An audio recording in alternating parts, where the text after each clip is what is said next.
as well, but a top of 31. Now, the federal government has pledged $50 million to help wildlife affected by the bushfires. There are fears more than 1 billion animals have been wiped out, including entire species, with a devastating impact on our native fauna.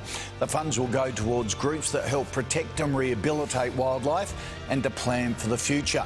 Joining me now, Treasurer Josh Frydenberg. Treasurer, good morning to you. Look, good morning to you, Koch. We'll talk about the announcement in a tick, but first, the Prime Minister has conceded he could have handled the bushfire crisis a bit better. News poll in The Australian shows the coalition trailing Labor, two-party preferred, for the first time since the election.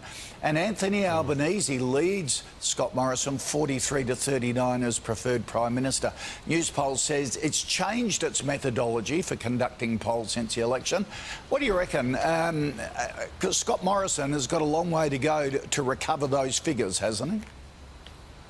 Well, we've heard the message from the Australian people that in these unprecedented national disasters, they expect their federal government to be playing a very direct role in responding, and that's what we are doing with the unprecedented compulsory call-out of ADF reservists, the establishment of the National Bushfire Recovery Agency, and the initial and additional $2 billion commitment. So we're absolutely focused on getting support to people on the ground, and that's the message that we've heard from the Australian people, and that's what we have underway.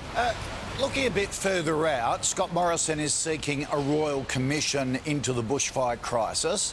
What changes need to happen? Is this going to recalibrate the government's thinking on things like climate change, response, and national coordination a lot quicker?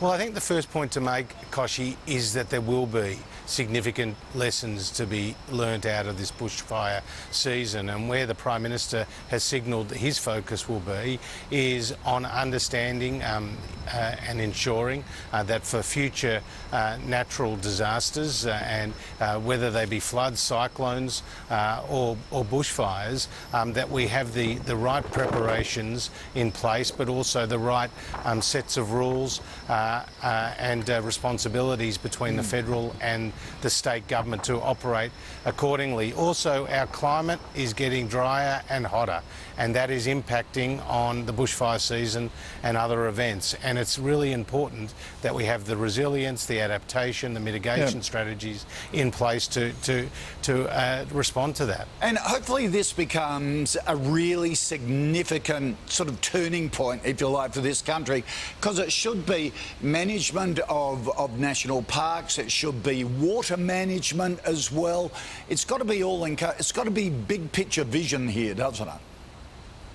Yeah, the building up of fuel stocks in our forests, the natural vegetation laws, and how they are operated, where people live. There are lots of questions and lots of solutions that need to be put in place to prevent a tragic loss of life that we've seen in these bushfires. So hopefully something really significant comes out of this tragedy that sets us up for the future, including looking after our wildlife. The coalition has committed to $50 million towards wildlife and habitat devastated by the fires. Experts say over 1 billion animals have been killed in New South Wales alone. How will these funds help? What's being set up to direct it? Well, firstly, this is an initial contribution of $50 million, and there'll be more money to come. And $25 million will be setting up an emergency recovery fund, which will effectively be led by Australia's Threatened Species Commissioner, Dr. Sally Box, working with the CSIRO, working with our leading universities, working with our zoos, to map the damage to our habitat, to our flora and fauna from this ecological disaster, and to put the recovery plans in place to protect our wildlife. And then there'll be $25 million that will also be going to the various volunteer groups, Greening Australia, the Conservation Volunteers Australia, to our zoos, who are doing important work in looking after these damaged animals. Yep, great initiative. Treasurer, thanks for joining us. Here's Sam. Good to be with you, Kochie. A group of Conservative uni students in Brisbane